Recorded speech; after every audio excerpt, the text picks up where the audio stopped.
Hi, good morning sa inyo. Good day, good afternoon. Kung nasa man parte kayo ng mundo. So, welcome sa panibagong vlog. Kasama ko na si Posty. At nagpupuna siya. Ayun, habang si Mrs. nagluluto sa bahay ng umagahan. At tingnan niyo ang panahon, no? Pangit. Naku, nawala na naman yung lock mo. Huh? Pangit na naman ang panahon, no? Grabe naman. Kung kailan namang Sabado at Linggo, pangit ng panahon. Kakawa tuloy yung mga bata, hindi makapagpapawis, di ba? At kulimlim, parang umaambon na ng konti. So, sabi ni Mrs. kung uulan naman daw, pwede naman daw niyang trabahuhin yung parlor. Kung saan dapat kami magtatrabaho ngayon, pwede naman niya daw trabahuhin bukas dahil nabakante na siya ng panghapon. At ayun, pauwi na kami sa bahay.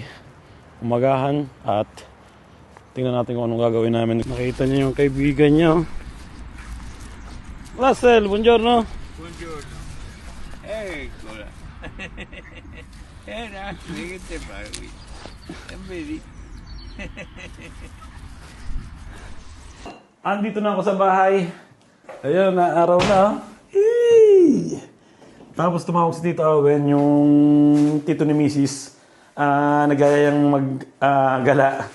At ayun nga, balak namin pumunta dun sa yung restaurant ng Pilipino dito sa Terni. Malapit siya sa Rome. So, ayun, mamaya pa naman yun, 11.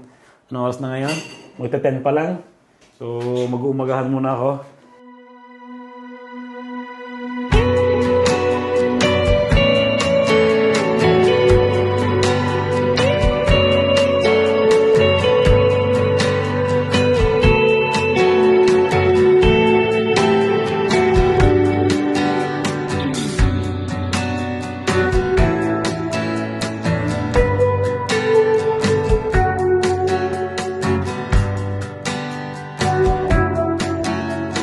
Hi, sobrang lapit na namin sa Terni. At pagkakamali namin, hindi namin natawagan muna yung restaurant na pupuntahan namin. So, sarado pala yun ng Sunday. Inaayos yung kusina nila. At KFC na lang. Yun na lang kakainan namin. Ayan. Sarado daw kasi. So, sa susunod na lang kami babalik dito sa restaurant ng Pilipino. Ayan, dito na kami. Terni.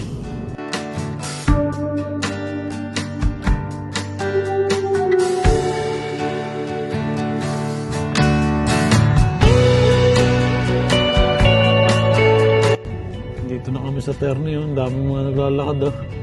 Palibasa siguro mainit, eh. Ganda ng park nila, ano?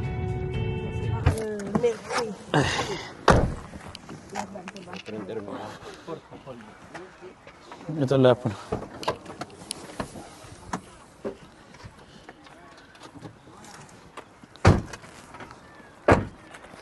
Ito na kami sa Terni. Sayang yung restaurant na pupunta namin sarado.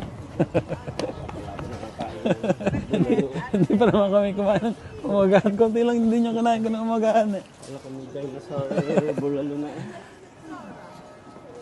Hindi pala mapapakain ng mga umagahan ng mga tapsilog, eh. KFC na lang. Mamaya-maya ng konti, lalakad-lakad muna kami. Papagutom ng konti. Dito kami sa sentro. Andito na kami sa sentro. Sentro. Ang problema, paikot-ikot lang daw yun. Paikot-ikot lang daw to, sabi ng napagtanungan namin. Nasaan na yung empanada na? Tayo na, ligaw pare-pare. Hindi natin alam kung tayo nakapark. Ito yung sentro nila, oh. Wala po naglilinis. Pero parang ano lang din, parang katulad din ng pwesto namin. Mga lumang building na mga ganun, no? Tapos eskinita. Dito pala maraming tao, eh. Kala namin kanina wala ng tao, eh. Sana Mexical down. Dito tayo nagpicture, o galing tayo doon. Sa Pilipinas. Ganda ng pwesto nila, oh. Gumagalaw ba ito? Wow.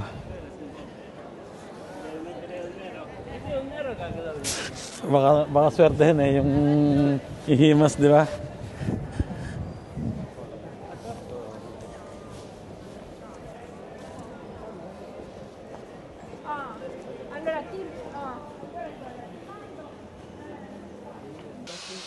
Nahanap namin yung simbahan ng Pilipino dito. Dati nung last na punta namin dito, may napuntahan kami simbahan dito ng Pilipino. Na may misang Pilipino. Kala namin yung isang yun. Pero hindi pala.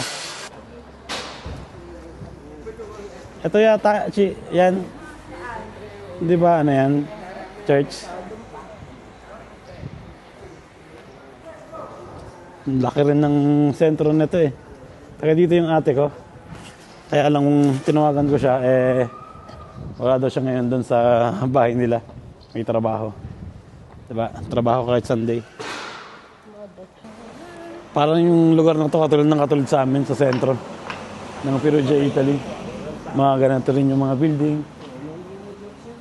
Mamimili sana si Tito masarado lang yung ano eh. Magkano dapat ang budget na gagasusin mo?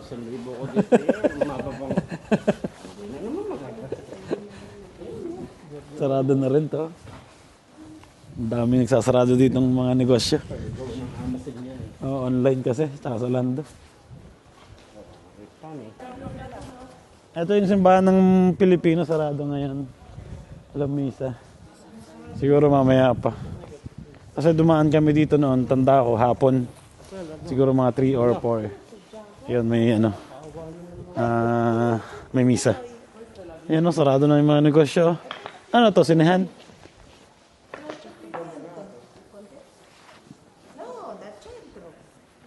Ganun dito rin sa amin sa Perugia, sa sentro. Halos yung mga negosyo nagsasarado na. Puro mga sarado. Talo kasi ng mga online, di ba? Ang hirap naman sa online, hindi mo masusukat na. Mas maganda pa rin minsan yung sinusukat mo. Lagad lang, ang ganda ng views dito. May fountain, tapos yung bundok. Sa dulo, ang ganda. Yun, naikutan namin yung sentro ng Terni. Pabalik na kami dito sa main street. Madaming tao. At pupunta na kami ng KFC, tatanghalian. Doon na lang kami kakain. Final na yun. Grabe dito. Talagang inano nung tinalo ng mga online yung mga negosyo. Ayan, balik na ulit kami sa kotse ni Jenny. Ayan, yung red na yan. Yan. Bagong bili ni Jenny yan. Magkano to? Tita? Magkano bili dito? 9K? 8,000 8? euro. Yan second hand, pero konti pa lang yung natatakbo. Ano siya? Renault Clio.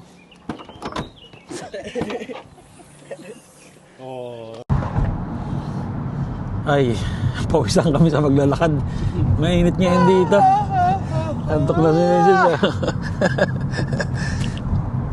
Makakain mo na ang camera eh. Siyempre pupunta kami ngayon sa favorite na puntahan ni Basbo. Hindi, dirito.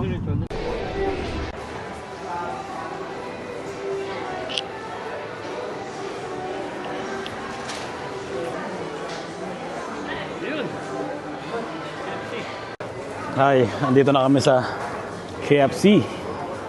Yan. Bumiyahe pa kami ng 1 oras at kalahati. Ayun, dito na lang kami kakain kasi yung restaurant na pumuntahan sana namin na may Pilipino sarado.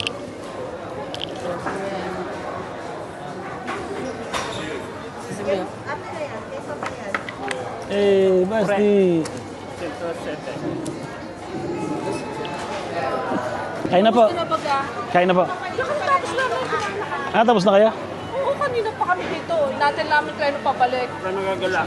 Ha? Paano magagala? Wala, hindi na kayo. Kaya po. Saan ang Yun, dito na lang kami kumain. Okay din naman dito, di ba? Bon appetito. Hindi ako nakabili ng So, paano ka nang-order niyan? Kasi sabi na, hindi ako kumampatat nila. Eh, ba't may mess ka rin? Marjan daw. Happy?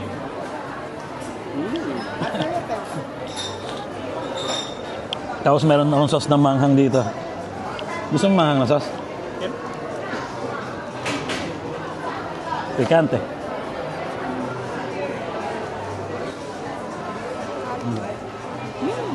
Thank you, Lord. Wow. Ganda.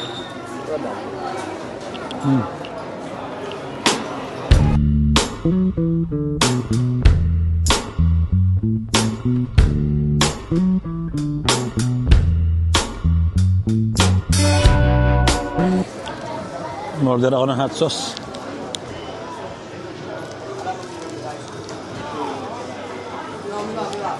Wow. Tapos garlic sauce. Wow.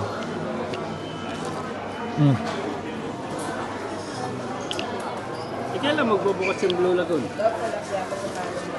Monday daw bukas. Ultimo. Meron tayong mga kababayan dito. Ako naman, maipapost pa talaga naman sa nonong ko. Yan, no? Isa sa pinakamayang sa Perugia. Donya. Senyora! Dito na kami sa bahay. Luto naman. Sinigang na baboy. Nalagyan ko lang yan ng sinigang mix sa gabi.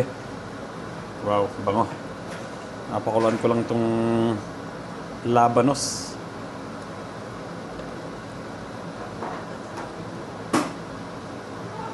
Okay na. Tikman natin, di ba?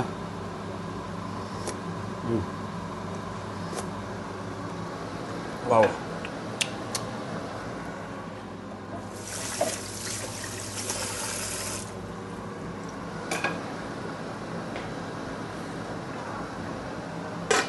Ay, edit naman. So, yun, sana nag-enjoy kayo sa vlog namin ngayong araw na to. At ayun nga, nangyari sa amin yung pupuntahan sana naming restaurant. Eh, inayos pala yung kusina nila. So, bukas lang sila ng weekdays. At Saturday and Sunday yata sarado. So, balik na lang kami siguro pag okay na. Para mapakita ko sa inyo. Tuwan-tuwa pa naman ako nung una. Pero okay din. Nakakatuwa rin naman yung nangyari ngayong araw na to. Siyempre, magkakasama kami ng family. Si Kuya hindi nakasama kasi nagpicture siya kagabi. So, late na sila natapos. Alas 4 na yata o alas 3 ng madaling araw. So, natulog siya buong maghapon. And, ayun nga, kasama namin si Basti. Kami dalawa ni Mrs. tsaka si Natito. So, natutuwa rin ako na sumama sa amin si Basti kasi alam niyo yung at least kami, halos lahat pala kami na kung hindi kami hindi namin gagawin yung umikot, maglakad-lakad, lumabas, sigurado isang araw na naman kami mga nakatutok sa telepono, si Basti dun sa TV, si Mrs. sa telepono. So, ayun, banding, di ba? Magkasama kami, marami kami napuntahan. Hindi pa magastos. Malakad lang. Pagod lang. Pero hindi naman kami masyado napagod. So, yun lang. Sa susunod, babalik ulit kami doon pag okay na. And, ayun, tatapusin ko na dito yung vlog ko. At huwag niyong kalimutan mag-subscribe. Malaking tulong sa akin yun. So, kita-kits na lang tayo sa susunod na vlog. At ingat palagi. And God bless sa inyo. Hindi ako makapagsalita ng malakas, tulong na yung mga tao dito. Ciao.